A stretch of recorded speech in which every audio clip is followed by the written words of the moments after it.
Yeah, yeah, Let's go. Turn that shit up. yeah. I'm kicking. Yeah, I'm kicking. I'm kicking. I'm kicking. I'm kicking shit like Karate Kid. I'm ballin' like Mikey, I've been like kid. I'm getting this money and makes them sick. I promise my mama will all be rich. Stay down for my family, no, I'll never switch. My bills always blue, so I call them Stitch. It's a struggle for years, but I never bitch. My fire keep burning, I'm always lit. Bitch, I don't smoke at a strip. Alright, we're rolling. We're live? Yep. Friday, September 23rd. We're back here at the Great Basin Edge headquarters. It's beautiful, baby. We're rolling. It's looking crisp over here, man. It is. Got the beautiful decorations up. It's a beautiful night. First time recording on a Friday night. How's everyone doing tonight? Hopefully everyone's doing great. We're doing fantastic always. Before we get rolling, we got to do diligence. Shout out over to Rhett at Fierce Firearms for hooking the boys up with some clean ass hats. For real. These hats are nice. Shout out to Rhett over there. If you guys need a firearm in the local area, head over to Fierce Firearms. They got you locked in. Oh, empty UFC weekend. Yeah. We're struggling to find things to talk about earlier today. I hate it. I'm gonna be blatant, dude. I fucking hate it. I hate when there's not UFC fights, dude. I live for this. I mean, I breathe this. Luckily, though, for us, the Dana White Contender Series. Luckily for us. Yeah, came in with another 5 contract night. What is that, 4 weeks in a row with 5 contracts? I don't know the stats behind that, but I believe it might be 4 weeks in a row. Something like 4 weeks in a row. 3 at least, I think. This was the second to last weekend of Dana White's Contender Series. There's only one more week left this Tuesday. You guys got to tune in. We'll talk about it a little bit later, but they ended with a bang. I think all season I was excited. I think originally for Bo Nickel early on, and when he didn't get signed, and Dana White said we're gonna have him back on here on the Contender Series. I've been waiting, man. I've been waiting for Bo Nickel. But before we get into Bo Nickel, let's just hit the headliner right on the forehead, dude. Let's just bop that. Hold on. Before we get into that, for all you that didn't know, this is the Deseret MMA podcast, episode number 4. Number 4, the number 1 Utah-based podcast in the nation. And I put that. Come see me. If you disagree, I put that. With your host, Garrett Kimball. And co-host, Kobe Mooney. The most beautiful duo. We're pretty. For real. We might not be pretty, but luckily for us, we have the UFC. Yep. And the UFC is fucking beautiful. It's beautiful, man.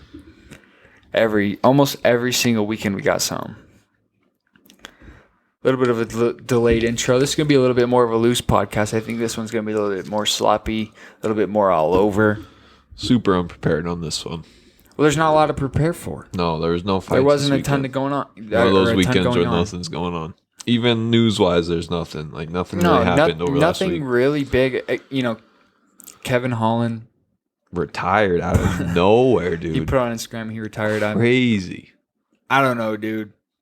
I don't know. Kevin Holland's a troll. He's not. I don't think he's the type of guy to fake retire. I don't know either. That's my problem. I don't know either. I don't think he's the kind of guy to come out.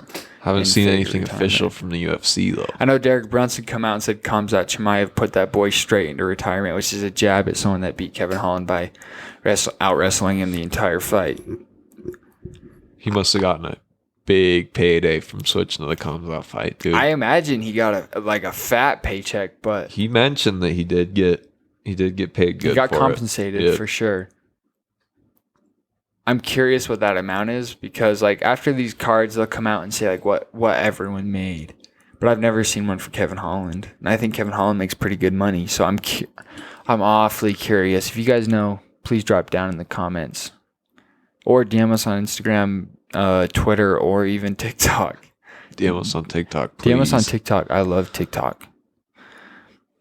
And let us know if you've seen something else, but I haven't seen a dollar amount and what that was, but he posted on his Instagram story and said something good run in 30 in a month. He posted that on his main Instagram feed, and he posted like on his story that he was retired by 30. Retired by 30 on his story. That's what I saw. And he said, "What's my next career choice?" And Kevin Holland is a fucking beast, dude. That guy is easily one of my top 5 favorite fighters to watch, to listen to. Even you could watch some of his fights at the Apex with your eyes closed and still enjoy it. You can hear him clapping ears, man. That dude, a black belt in kung fu. Everybody's kung fu fighting. Especially Kevin Holland. So I really hope this is just him trolling and him, making a joke. Hopefully soon. I don't know about that, man. He doesn't seem like the type of guy to just fake retire. Like, he is a troll, but is he going to fake retire?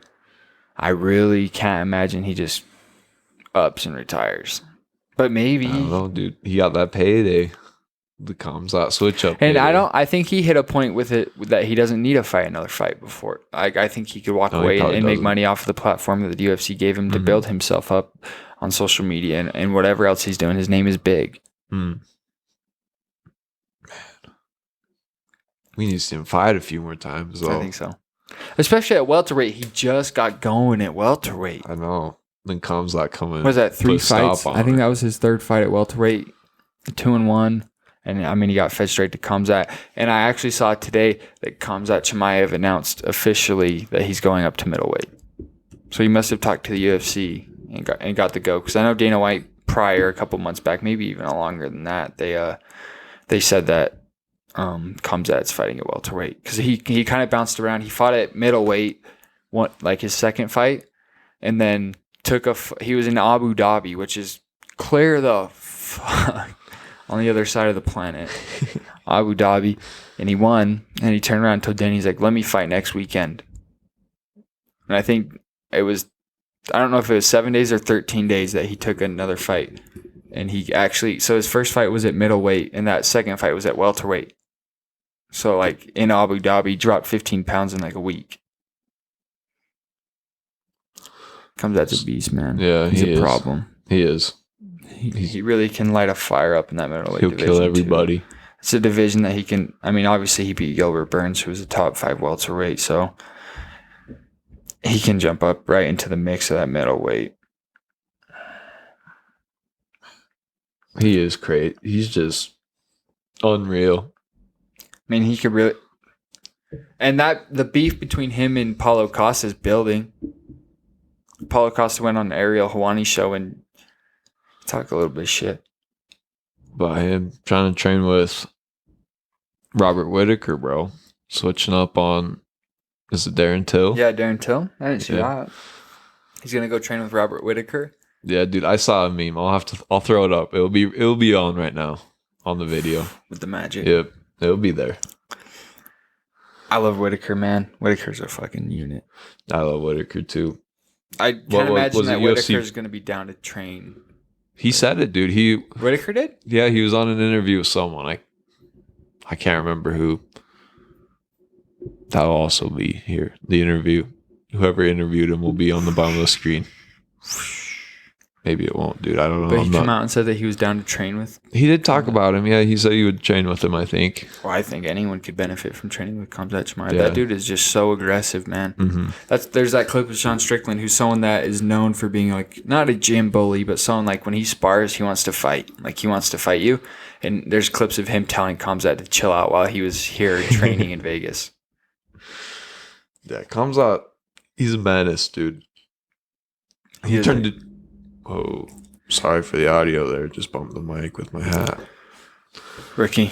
He turned into a bad guy overnight too with missing weight. Causing all that with that card. He's a bad guy, and I really like if we're gonna point a finger at someone, which I obviously would never do to Kamzat Chimaev, but if someone's gonna point a finger on what happened last week, it was Kamzat Chimaev. I'm gonna say that really quiet too. That dude's got goons, bro. Have you ever seen him shoot those? Seen him shoot those fully automatic rifles, dude? No, I haven't. He's way too comfortable on those. He's coming for you, dude. I hope not. I really hope not. He may have actually killed people before. He could have. That's how crazy he is. I wouldn't put it past the guy. No, you can't. All right. Let's get into a little bit of relevancy, shall we? Dana White's Contender Series, another 5-contract week. Second to last Contender Series of the season. You could not ask for a better card. This was almost perfect. 4 out of the 5 fights that night, TKO and KO. It was entertaining from start to finish. I've missed a couple of Dana White's Contender Series this season, but this was definitely the best one so far. And I loved the first one with Joe Pyfer, just the way that he emerged, and he really made that night because the fights before were so stale. Joe Pyfer's story is going to be a big one. It's going to be a big one. I can't wait to watch it unfold. 5 years, we're going to be talking about it big time. Probably. When he's the champ.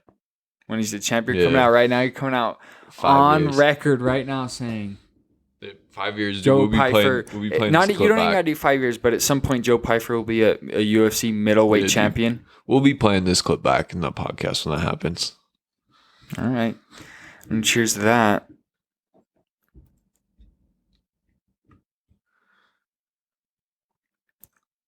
History was made this week in the Dana White Contender Series.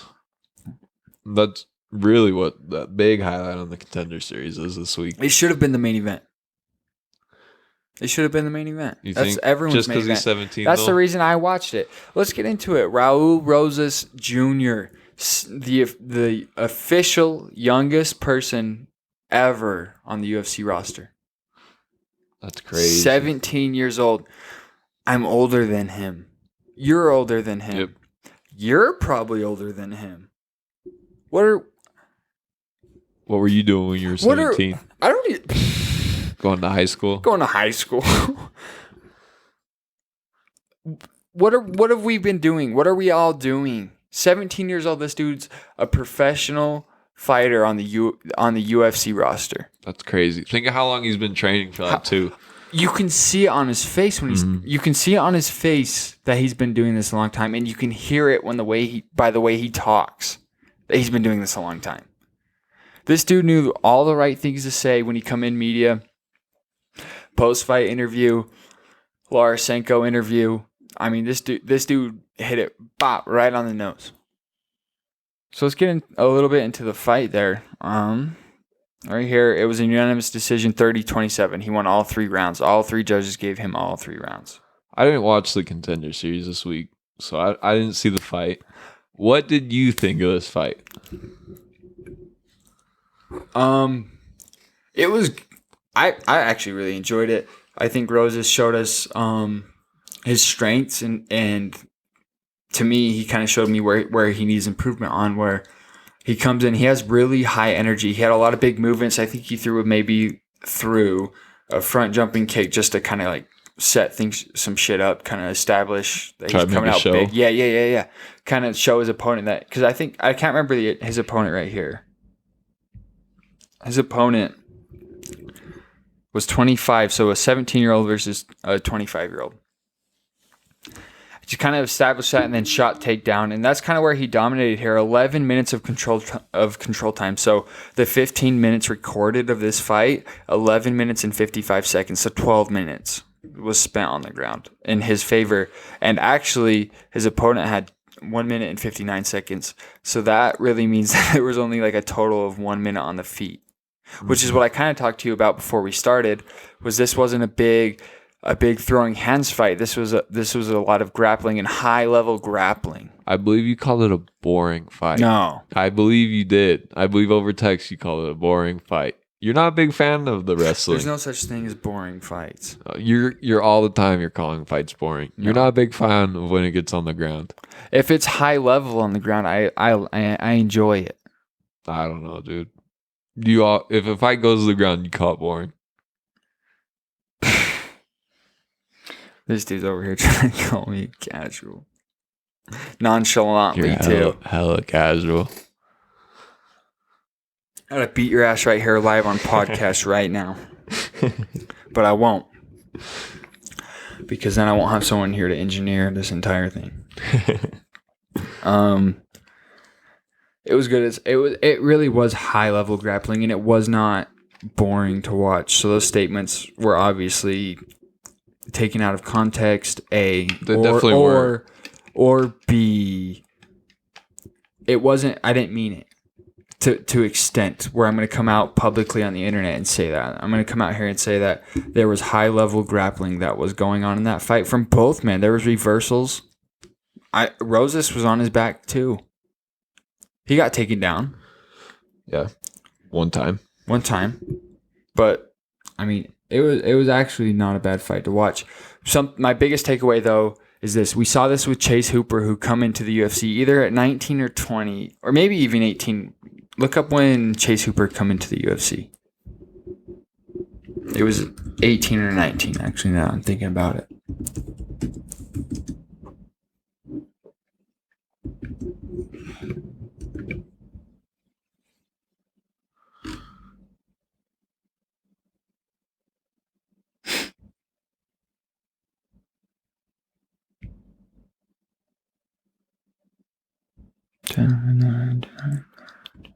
You probably should have kept talking about something, dude.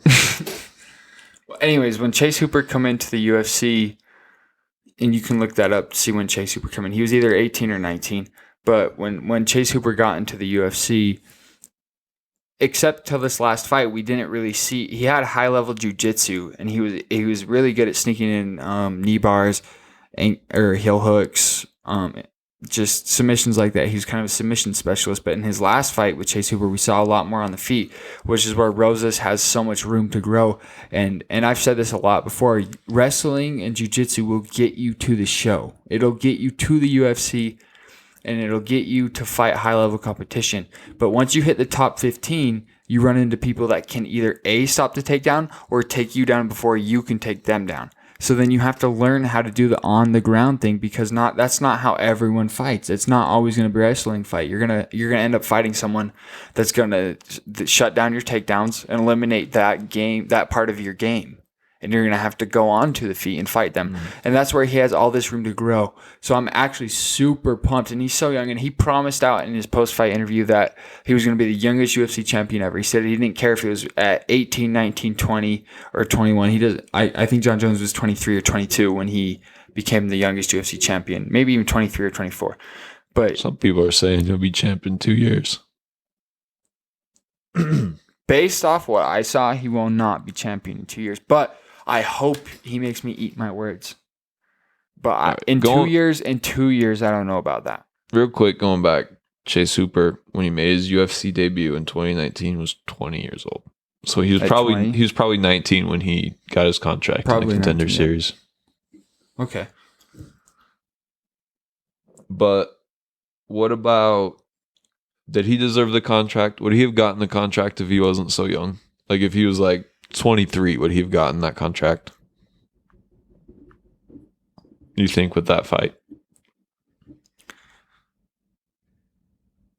I say yes based off of like the last couple of weeks, just because I think since the Joe Pyfer thing, everyone's kind of been like, it was an entertaining fight enough that I don't know. I would like to think, yeah. I think he has the talent to be here for sure. He for sure. He has the talent to be here for sure. Let's see this next fight. This next fight is going to be very telling when he fights someone on the UFC roster. When do you think he fights? I believe he turns 18 in October. Yeah, he's almost 18. So no way he fights before he turns it. He'll be 18 when he first fights. So he won't break that. Because I don't think the Contender Series counts as a UFC fight. No, it doesn't. Well, your first, like after your contract, your first fight's considered your debut. Okay, yeah. So he won't be under 18 when he fights. I know his parents had to sign off with the commission. It was a big ordeal to get him on here. Mm-hmm. But I mean, he fought at 17 years old, 5-0, going in there and fighting a 25-year-old man. That's crazy. I mean, I was in high school, dude. I didn't do sports at that time. You know what I mean? This kid's got more fucking dog in him than most people alive. 17 years old. Imagine what this kid can do if he hangs in there. It's a little bit rocky at first, but imagine the days of training he's putting in at like 12 years old. Well, we're at home like playing Call of Duty or Minecraft or something. At that exact same time. Yeah. He's at home putting in work. I'm 5 years older than him? Yeah. When he was 12, I would have been I was sitting around playing video games and going to high school. Uh-huh. And this dude is now a professional fighter in the UFC, the cream of the crop right there. Where any fighter, any mixed martial artist dreams of being in the UFC. At 17 years old, he's done it. And it just sets the bar higher. And then he'll set the bar to win his first UFC fight, and he'll do that. And then he's like, I'm going to go on my first win streak, and he'll do that. And then he's going to start setting the bar higher and higher and higher. Who was it last week we were talking about? They became a professional fighter at 15. Was it Song Yadong? Song Yadong, yes. Yeah, It was professional fighter at 15. It was Song Yadong. I mean, this guy must have been a doing it professional fighter at 15 too if he was 5-0 at 17. Let's see, when did he make his professional debut? I can check right here. In 2022, he's fought five times in 2022. Fought 5 times this year. This year, Insane. starting in March and ending obviously at the Dana White's. So not even the entire year. Over the last, he hasn't been a professional this year. Over the last 6 months, he's fought 5 times. Yeah, crazy. God damn, dude. And that's in bantamweight, dude. That's a stacked division. I mean, I'm talking stacked. Man, Sterling. Yes, Peter Yan, DJ, Merab, Corey. Jose Aldo's still in there. Dedication that you can't imagine. I don't have to be that. putting in the work that young to get there. For crazy. All these guys, dude. All these guys are just absolutely insane. But like these guys are making their professional debuts, like Song Yadong at 15, him at 17, and fighting 5 times in 6 months at 17. He's done nothing. He's been in training camp for the last 6 months straight. He gets he wins a fight, and then he's immediately getting ready for the next one. And then he doesn't, he fights so well that he doesn't get hurt, that he can just immediately go into a training camp and fight again. I'm curious if it'll let me check the stats out on something. No, it won't. I was curious if I could check the submission, armbar, submission, rear naked choke, KO/TKO, and then unanimous decision. From Mexico, too. Another big Mexican fighter in the UFC. Brandon Moreno's really sparked something. Yeah. I love it, man. He identifies as from America, but he fought professionally over in Mexico. That's wild, man. Me at 21, I struggle to make posts for our podcast on Instagram every day. I struggle with dedication to that. What were you doing at 17? Going to high school, dude. That's it. Yeah, going to high school, working. That's fucking boring. I was hoping for a little bit more than just I'm going to high school. Going to school and going to work.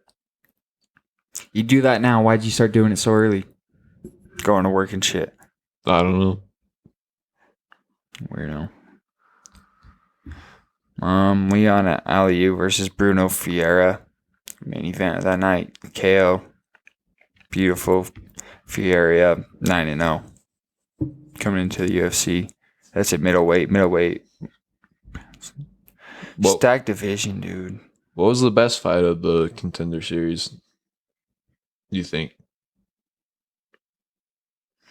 Which fight stood up to you? Honestly, the first one was a banger, dude. Round 3. Roybert Echeverria butchered that for sure. we stay butchering. I don't even want to try. This is Joffo Filo. Yeah, it was a banger, dude. That was a good one. Only 36 strikes to 38 strikes. Not a whole lot, but that was a good one. Not a bad week in the Contender series. One more week left. A pretty big week, though, coming up this week. A lot of people looking out here. Bo Nichols got to come out big this week. Main eventing 2-0 professionally now. What's going to happen to him if he doesn't get his contract this week, dude? He's going to go fucking fight at Bellator. He's going to have to. He's getting his contract. He's not going to come through the Contender series Dana White's such a businessman, dude. Bo Nichols, I'm calling it here. Bo Nichols getting signed this next week. I think what Dana White was on the fence about was hit only one professional fight before that. Then it was a quick in his first professional fight. What did it end? It ended so early. Let me check right here. Bo Nickel, Southpaw fighter too. Both of his fights have ended by stoppage in the first round. His first fight was 33 seconds long, and it was like a 1 or 2 punch KO. I can't check the stats on that on ESPN, but I mean, his Dana White Contender Series was 1 minute and 2 seconds, and there was the only strikes thrown were by Bo Nickel, and I'm pretty sure they were on the ground. 53 control seconds and a submission. 2 submission attempts ended up getting him by rear naked choke. It was just so fast, and he's so good at wrestling that it's almost like that Rosas, but I almost lean more towards Bo Nickel, man. Bo Nickel's a 3, and correct me if I'm wrong here, but Bo Nickel is a 3-time. I wouldn't know. I'm not going to correct you here. Dilbro could correct me. He was supposed to be here to be my fact checker. Unfortunately, I didn't have 3 mics. He didn't show up, so. Boo Dilbro. Shout out K-Bro. But I think he's a 3-time All-American wrestler. He's from Penn State. He's a beast. He's going to come in here, fight Donovan Beard, 7-1 at middleweight. He's getting a contract. I'm putting it right. I put it earlier, but I'm putting it again. Bo Nickel is getting a contract. Doubling down on Bo Nickel getting Doubling down on him getting a contract 100%. I am on the Bo Nickel train. Choo-choo. Let's fucking go.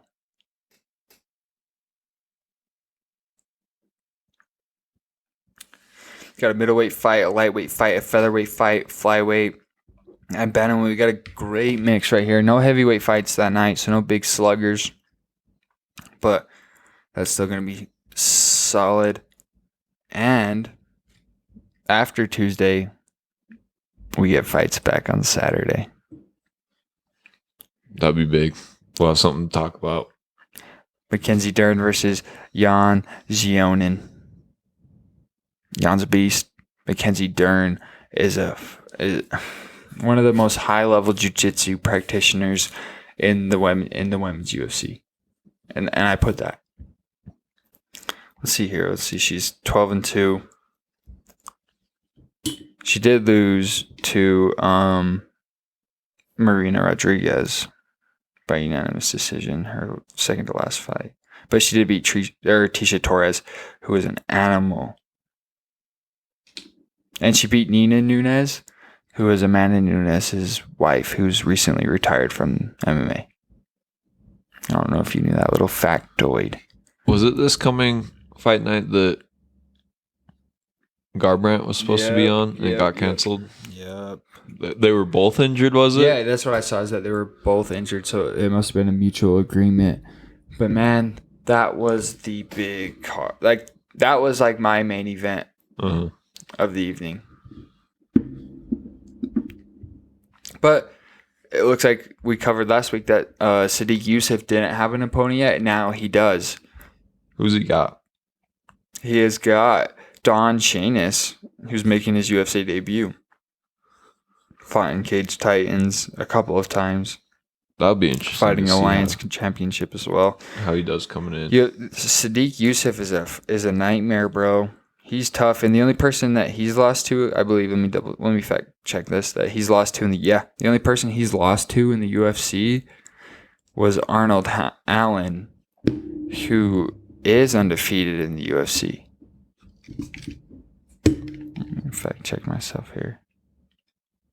Yep, undefeated in the UFC. He hasn't lost since 2014, and that's the only guy that Sadiq Youssef has lost to, and that was a decision. And that was 2 fights ago. He beat Alex Caceres. Alex Caceres is a beast, an all-time vet, an OG. I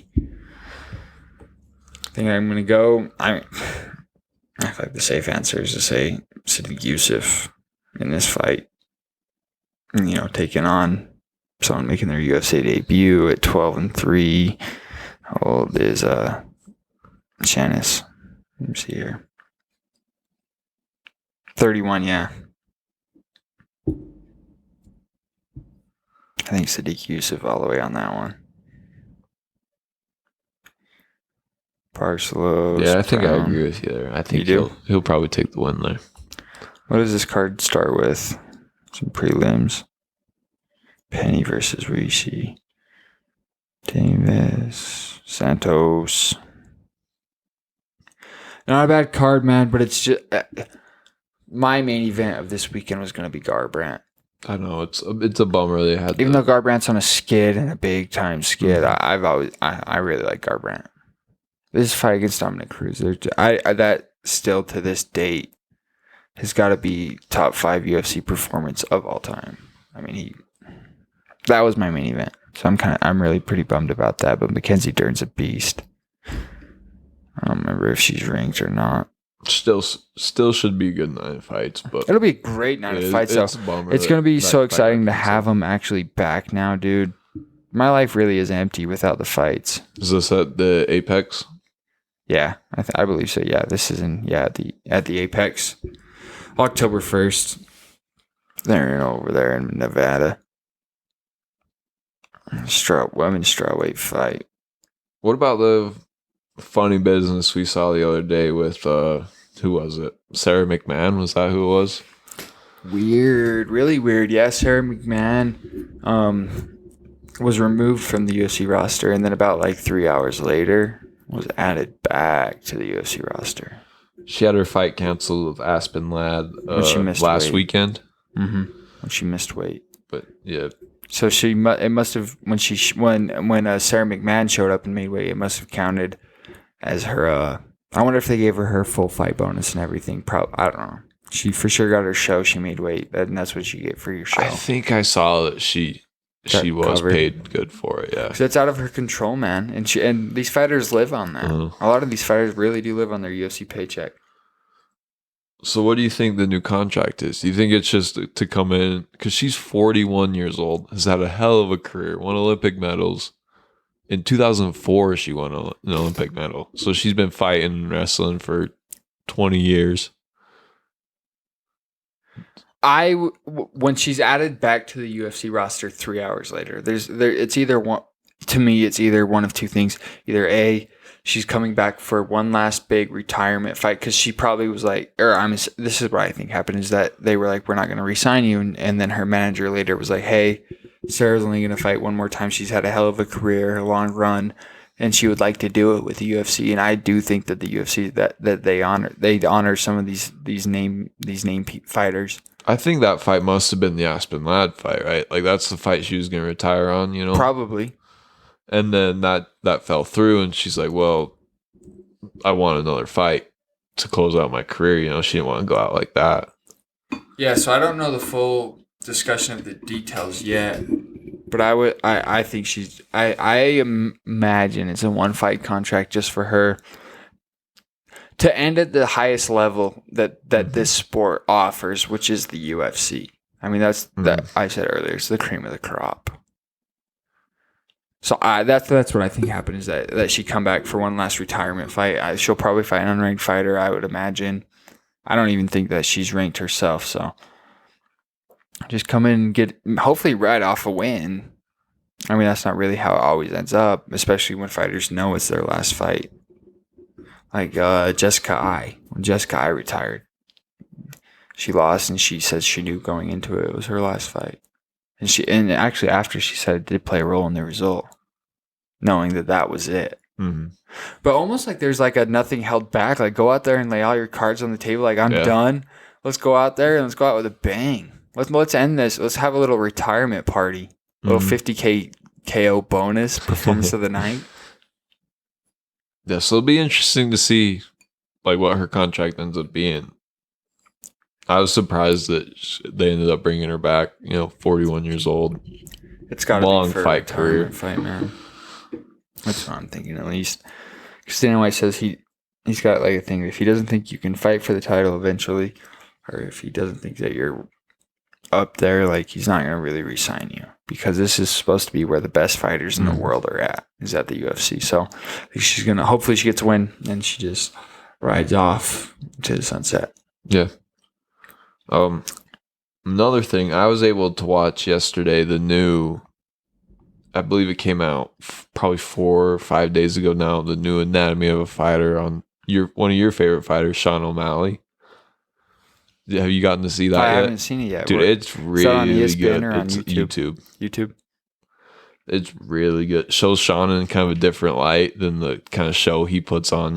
Show like they talk to his coach and his parents. His coach is a beast, dude. His partner. It was cool to see that. I really like the Anatomy of the Fighters. Yeah, they do a damn good job at it, man. I haven't seen that. I'm definitely gonna check that out though. I'm a big Sean O'Malley fan. Sean O'Malley's different, bro. That dude fights fucking different. And I can't wait for October 22nd. UFC 280.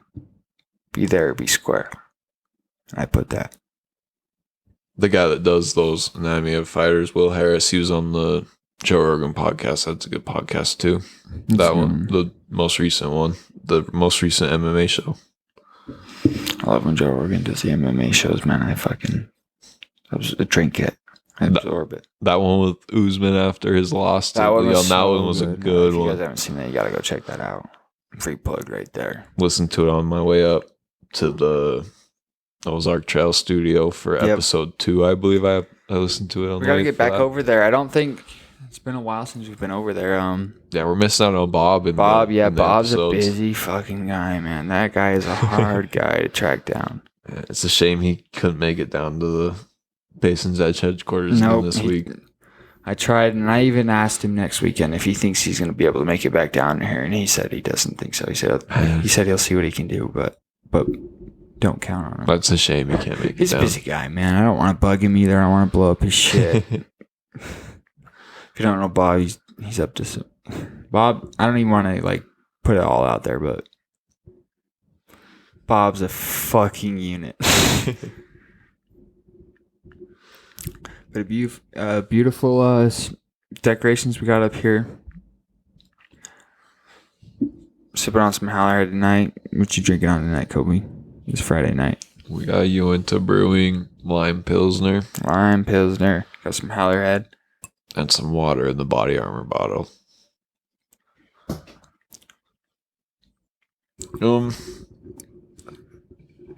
We talked about, before we started the pod, a little bit about Conor McGregor and his next fight. What do you think that is?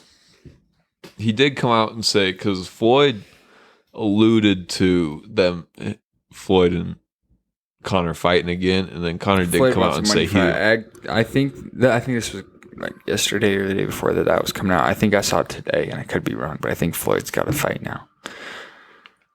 It's funny that Conor is not interested. I really hope he comes back to MMA. He can do whatever he wants. He can never come back. He could be just fucking messing with all of us and never actually step foot back in the octagon. But he is recording a movie right now. Is he? Yeah, he is. He's posting about it on Instagram. No. Where was he at? I believe he's in California filming a movie, maybe New York. Man. I might be wrong. I don't know. That dude's straight up all over. I don't know Conor's for sure. A fucking beast. Who should Conor come back and fight? He says he wants to fight for the welterweight title when he comes back, which I don't really... He doesn't get a title fight. I don't really foresee that coming. Him coming right into a title fight, especially after back-to-back losses to Dustin Poirier. I don't see that coming to fruition, but I do think he comes back at welterweight. I would love to see him take a tune-up fight. Someone that's up and coming. Who's ranked up here in the top 15 in the UFC? Let's take a peek real quick at the welterweight division. He could fight Michelle Pereira, bro. That'd be a hell of a fight. Daniel D-Rod. Neil Magny just got a fight against someone. D-Rod. Neil Magny, I think, and D-Rod just got a fight. When's that? I don't know. Oh, you don't know. I hope that's it. That's accurate. I think that's what it was Neil Magny and D-Rod. D-Rod just fought last weekend against... Mm-hmm. He was supposed to fight Kevin Holland. Yeah, it was supposed to, but ended up fighting Li Jingliang and actually getting a win off of him. And Li Jingliang is an animal. He's a problem. I can't remember who Shavkat's fighting. Conor could come back and take The thing with Conor is you don't want him to come back and fight like a big grappler. If he comes back, you don't want him to come in and step in. Michael Chandler would be a good fight. I saw someone say that Conor's going to come back and the number one option is going to be Charles Oliveira, so Charles gets his money fight. I love that. I love DuBronc's got a big money fight. But Does Chandler take the McGregor fight though? Because Yeah. he's working towards the belt, not money Chandler's, fights, dude. Chandler's looking for that, but he says he's champ middle of next year. right, and obviously fighting Conor would change that slightly. But Michael Chandler was just on with DC on his show with Dustin Poirier on there too, and they kind of talked, and they were like, well, the Conor's not coming back anytime soon, so he's obviously still wanting the Conor fight is kind of what I got from that. I think DuBronc's manhandles Conor on the ground, so I don't think that's a good fight for Conor. I think Chandler's dude, I wasn't even really thinking about this or even big on this fight when people have talked about it, but Chandler and Conor McGregor might be fireworks. I don't know. The way Chandler talks about like how he's gonna be champ middle of 2023. Like, is he gonna sidetrack that for a McGregor fight? Is McGregor even coming back? Like, he's filming a movie right now. He's doing his own thing. Is he coming back? I don't know if Conor's coming back. I can't say on that, but I think Michael Chandler takes that fight. I think he takes that fight. That might be the fight to make, man. Now I'm thinking about it. I've got the rankings pulled up here because I would like to see Conor come back and fight someone ranked, not like a Conor McGregor Conor McGregor versus Conor McGregor, a Cowboy Cerrone fight. Like that was a tune-up against someone that wasn't ranked. And Cowboy's a beast. Cowboy's a legend, but I would like to see him come back and fight someone ranked. I'm cool with Michael Chandler. If he wants to come down to lightweight, but the dude's walking around big as shit right now. Conor is jacked, dude. Conor looks big. Welterweight Conor is what they call middleweight Conor.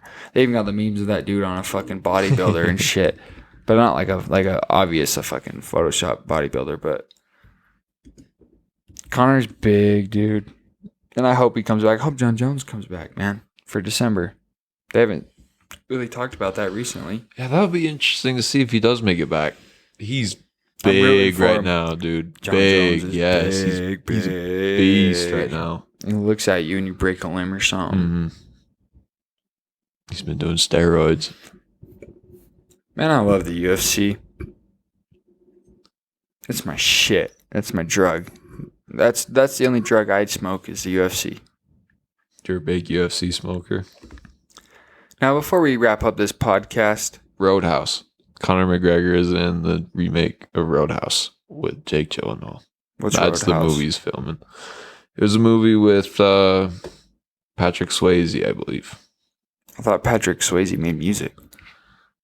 No, he's an actor, Is that dude. You Pat look Swayze? real bad right now. No, I don't. You look real Someone bad knows right what now. I'm talking about right now. You might look fucking bad right now. No, you look bad right now. I'd be damn careful because you really might. Patrick Swayze makes music, and I fucking put that right now. It's either Pat Swayze or it's Patrick Swayze. No, this isn't. You're about to look really fucking bad right here. A good look Google for it, you, bro. Google it. Well, he Googles that shit and inevitably comes to his surmise. I don't even know if that was fucking English, but You look bad right now, dude. Patrick Swayze's an actor. let's go at it. How tall are you?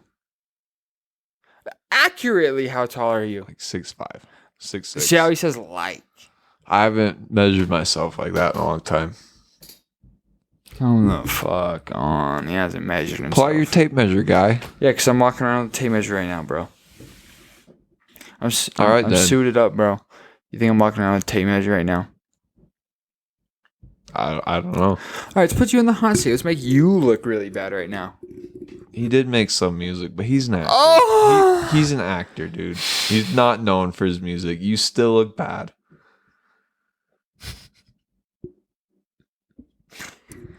You still I look look bad, and I You was still look right. bad. I was right. You still look and I bad. still no. Fuck all that. All right, let's put you on that shit. Who's your least favorite UFC fighter? Least favorite? Least favorite? I don't know, dude. That's a tough question. No. It is, dude. I don't got a least favorite off the top of my head. I ain't negative like you. You probably got a couple ready to rip, huh? No. Let's hear it. You probably got 3 or 4 ready to go. It's the only time I'm going to say this, but I don't care to watch Islam Makhachev fight. If I don't watch that, I turn on Flow Wrestling. You're just mad 'cause he's going to come and beat Oliveira.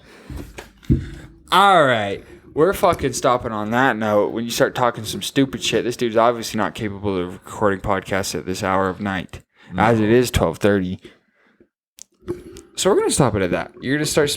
I'm not putting out some stupid shit like that. So we'll go ahead and wrap it up. I'd like to give a shout out to all of you, every single person watching, listening, liking, commenting, and subscribing and following to all of our social medias. We're on YouTube, TikTok, Twitter, Instagram, Deseret_MMA. Go follow right now on all of them and leave comments because you'll end up in the podcast. I'll put you in. We are looking to start a segment. Questions from the boys. Questions from the boys. Drop your comments on any of those. We're going to pull them.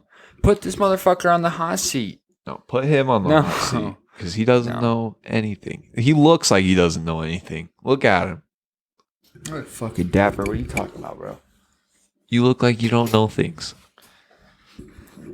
I look fucking dapper. We're sipping on some Hallerheads and Pilsners Friday night. Hopefully everyone else had a great night. Whatever time you're listening to this at, I hope you had a great night. I hope you had a great weekend. You're going to have a great day at work tomorrow. You're going to have a great day at work today. You're going to have a fucking fantastic shower after you get off work. I don't give a shit when you're listening to this podcast.